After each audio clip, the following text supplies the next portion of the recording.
नमस्कार दोस्तों। आज हम एक ऐसी कहानी की गहराई में उतरने वाले हैं जहां हारने का मतलब सिर्फ कोई गेम हारना नहीं है, बल्कि अपनी पूरी दुनिया को हमेशा के लिए खो देना है।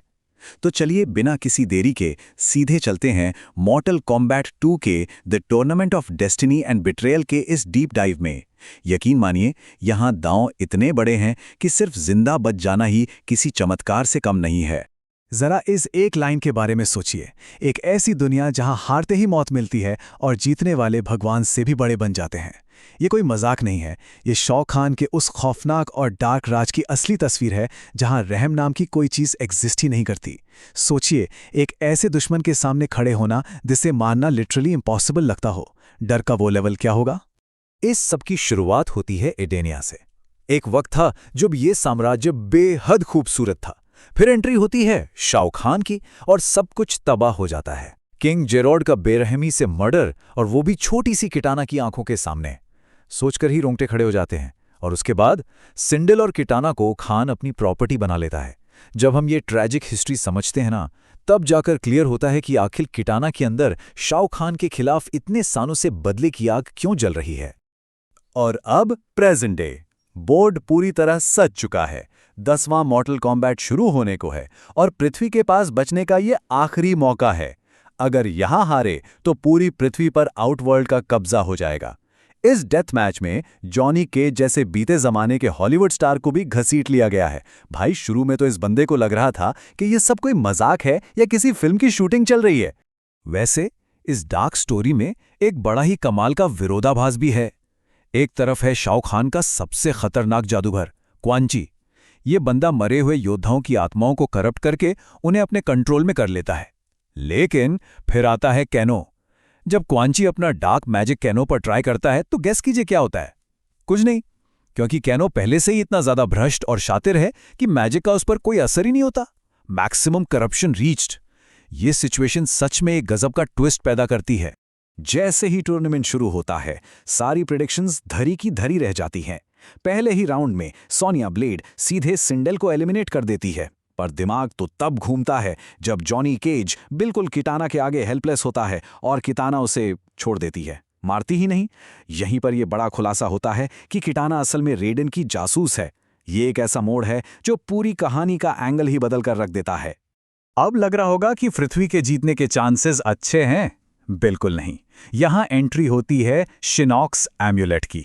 ये एक ऐसा प्राचीन और खतरनाक ताबीज है जिसका इस्तेमाल करके क्वान ची ने रेडियन की सारी पावर छीन ली है और उसे शाओ खान से जोड़ दिया है। इसका सीधा सा मतलब है शाओ खान अब प्रैक्टिकली अमर हो चुका है। उसे हराना तब तक इम्पॉसिबल है जब तक ये ताबीज किसी तरह नष्ट नहीं हो जाता। और इसी बीच एक ऐसी फाइट होती है जो लिटरली दिल तोड़ देती है। दूसरे राउंड में ल्यू कैंग के सामने उसका अपना बेस्ट फ्रेंड कुंग लाओ खड़ा होता है। ल्यू कैंग पूरी जान लगा देता है कि किसी तरह उसे क्वान ची के कंट्रोल से बाहर निकाल सके।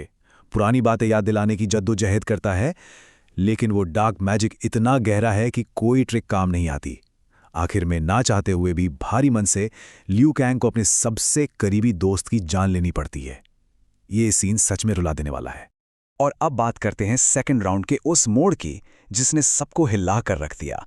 हमारी पिछली कहानी का नंबर 1 हीरो कोल यंग अमर हो चुके शाओ खान से भिड़ जाता है। एक पल को लगता है कि शायद कोल कुछ कर दिखाएगा, पर शाओ खान के घाव तुरंत भर जाते हैं और अगले ही पल गेम ओवर। शाओ खान बेहद बेरहमी से कोल यंग को मार डालता है।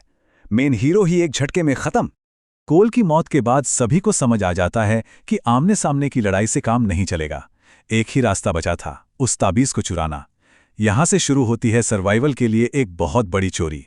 और इस खतरनाक मिशन के दौरान सबसे अजीब लेकिन शानदार टीम अप देखने को मिलता है। जॉनी केज तार्कितांस के खूंखार फाइटर बराका को हराता है और सरप्राइजिंगली उसका सम्मान जीत लेता है। इसी की बदौलत उन्हें महल में घुसने का एक सीक्रेट रास्ता मिल जाता है। लेकिन प्लान बहुत बुरी तरह फेल हो जाता है। एक के बाद एक डिजास्टर्स। किटाना पकड़ी जाती है और उसे सबके सामने बीच चौक पर बांध दिया जाता है। और तभी एक और बहुत बड़ा झटका लगता है। जैक्स को शाओ खान के हाथों बेरहमी से मार दिया जाता है।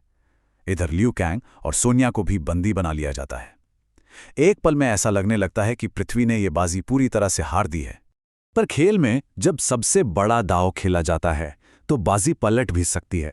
कानो की एक सोची समझी गद्दारी पूरी कहानी का नक्शा घुमा देती है।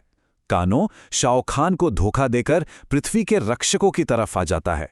वो एक ऐसी इंफॉर्मेशन देता है जो सब बदल देती है कि शिनॉक्स एम्यूलेट असल में आउटवर्ल्ड में है ही नहीं, वो नेदर रेल्म में रखा हुआ है। ये छोटी सी जानकारी पूरे मिशन को एक नई उम्मीद दे देती है। अब वक्त था डू और डाई का। नेदररेल पर अटैक करना ही आखिरी ऑप्शन था। इसके लिए 3 बहुत ही डेस्परेट कदम उठाए जाते हैं। पहला, कानो का लोकेशन बताना। दूसरा, रेडेन का अपनी आखिरी बची हुई पूरी ताकत लगाकर कानो और जॉनी को नेदररेल्म टेलीपोर्ट करना। और तीसरा, उस ताबीज को तोड़ने के लिए सीधे बाई हान का सामना करना। ये एक सुसाइड मिशन जैसा था, जहां से वापस आने की कोई गारंटी नहीं थी। और अब हम बढ़ते हैं कहानी के सबसे इंटेंस और शॉकिंग हिस्से की तरफ। फाइनल राउंड शुरू होता है।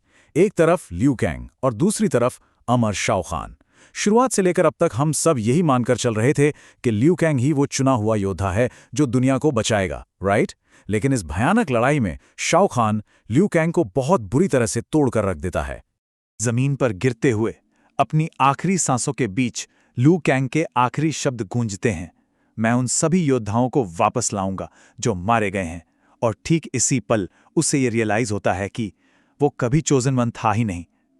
ये बात बोलते ही वो आग की लपटों में बदलकर हमेशा के लिए गायब हो जाता है। ये मोमेंट लिटरली गूज़बम्प्स देने वाला था।